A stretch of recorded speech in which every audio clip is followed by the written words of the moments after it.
os verdadeiros inimigos do contribuinte honesto. Sonegação e corrupção não têm partido, têm vítimas, e elas são sempre as mesmas: quem paga em dia. A relação entre o cidadão e o Estado é baseada em um contrato social no qual todos contribuem, de forma proporcional, para financiar os serviços e a infraestrutura que beneficiam a coletividade. Saúde, educação, segurança pública, estradas, previdência, tudo isso depende de uma arrecadação tributária que funcione com equidade e transparência.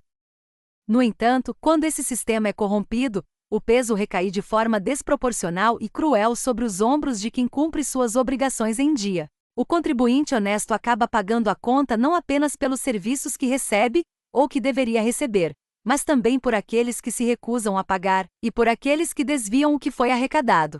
Esse é o duplo golpe silencioso que assomete milhões de brasileiros todos os anos. Essa dinâmica não é uma questão de esquerda ou direita, nem um problema restrito a este ou aquele governo. Trata-se de uma falha estrutural, um problema sistêmico que atravessa décadas e administrações de todas as colorações políticas. A sonegação fiscal é o ato de ocultar ou omitir informações para evitar o pagamento de tributos. No Brasil, essa prática não é um desvio marginal, ela assume proporções industriais. Segundo dados do Instituto Brasileiro de Planejamento e Tributação, o IBPT, e do Sindicato Nacional dos Procuradores da Fazenda Nacional, o Simprofaz, estima-se que a sonegação no país atinja cifras entre 400 bilhões e mais de 600 bilhões de reais anuais. Para se ter uma ideia do tamanho desse rombo, o valor sonegado frequentemente supera o déficit das contas públicas ou o orçamento de áreas cruciais como saúde e educação. O sonegador, quanto mais, aquele que faz da evasão fiscal o seu modelo de negócio, cria uma concorrência desleal. Ele consegue oferecer produtos ou serviços mais baratos não por ser mais eficiente, mas simplesmente porque não paga a parte que lhe cabe para a manutenção do país. Quando bilhões deixam de entrar nos cofres públicos, o Estado adota a solução mais fácil: aumentar a carga tributária sobre quem já paga. O cidadão honesto, o trabalhador assalariado com imposto retido na fonte, e o empresário correto acabam arcando com alíquotas mais altas para cobrir o buraco deixado pelos sonegadores. O efeito dominó funciona assim: primeiro, a evasão. Empresas e indivíduos ocultam receitas e não pagam os tributos devidos. Segundo, o rombo. O Estado arrecada menos do que o necessário para cobrir suas despesas. Terceiro, a compensação. O governo aumenta impostos ou cria novas taxas. E quarto, a injustiça. O contribuinte honesto paga mais caro para compensar quem não pagou.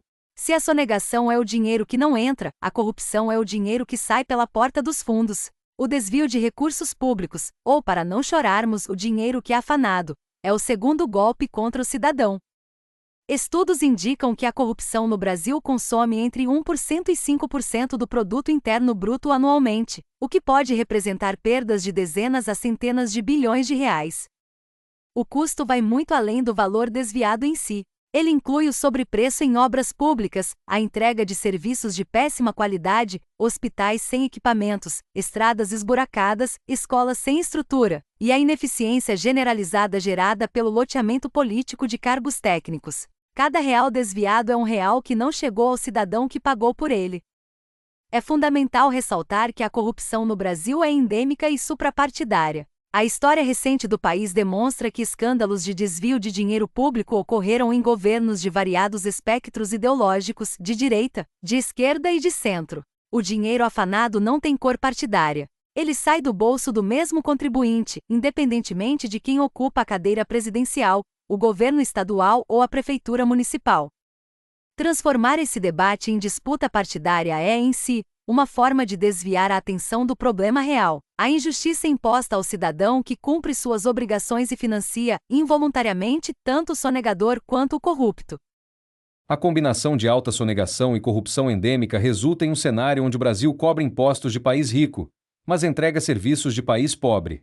Em 2024, a carga tributária bruta atingiu 32,32% do produto interno bruto, o maior patamar em mais de 2 décadas.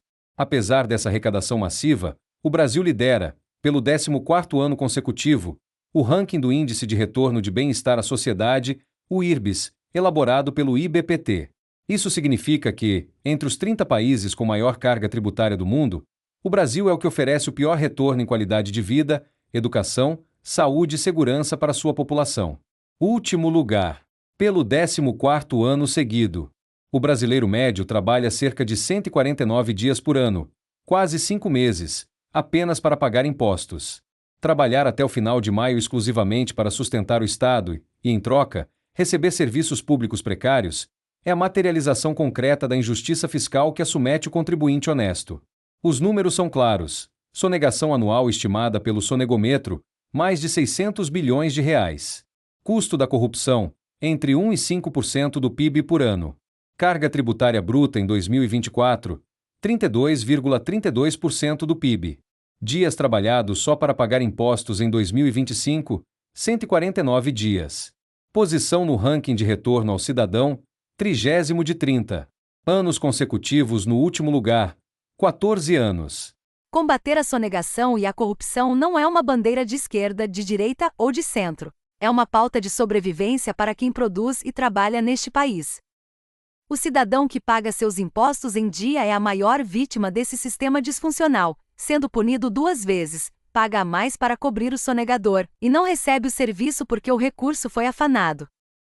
A exigência por um sistema tributário justo, fiscalização rigorosa contra sonegadores contumazes e punição severa para o desvio de recursos deve ser uma cobrança unificada de toda a sociedade que carrega este país nas costas.